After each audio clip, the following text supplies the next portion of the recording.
Good morning, students. How are you? Fine. Thank you. Today I am going to describe about power sharing. This is our first chapter. Listen carefully. With this chapter, we resume the tower of democracy. आपने पिछले class में democracy के बारे में पढ़ा है. मैंने ही आपको विस्तार से बतलाया. छोटी छोटी बातों पर भी मैंने आपको बतलाया. आज आप इस चैप्टर में विस्तृत रूप से पढ़ने के लिए जा रहे हैं. That we started last year.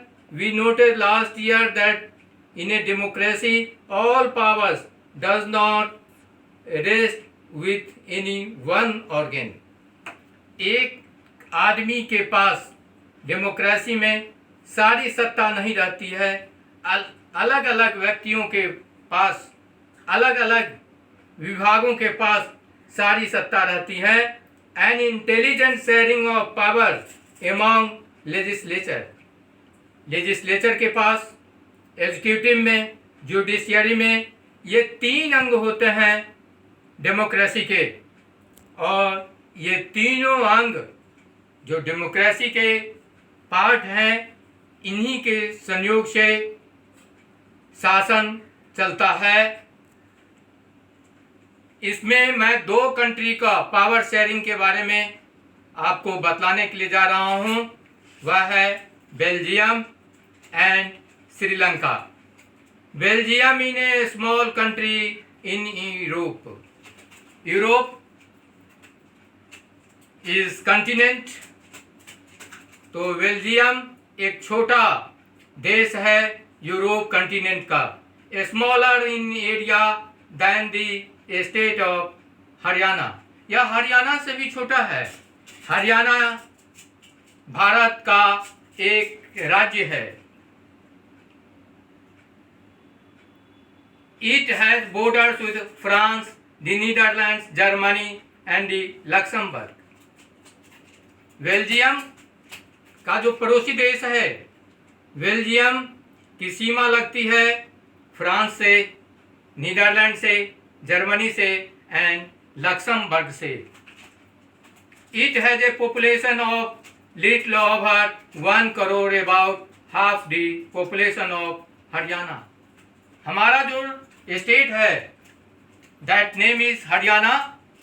Haryana की आबादी से भी, हरियाणा के पॉपुलेशन से भी कम यहाँ का पॉपुलेशन है. The composition of this small country is very complex. Of this country's total population, 59% lives in the Flemish region. 59% लोग फ्लेमिश रीजन में रहते हैं और डच बोलते हैं. Speaks Dutch language.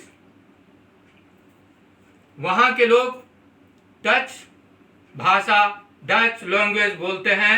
Another 40% people live in the Wallonia region and speak French. कुछ तो Dutch बोलते हैं और कुछ फ्रेंच बोलते हैं. फ्रांस की जो भाषा है उसे हम फ्रेंच के नाम से जानते हैं. In the capital city Brussels. Brussels is the capital of Belgium. In the capital city Brussels, 80% people speak French.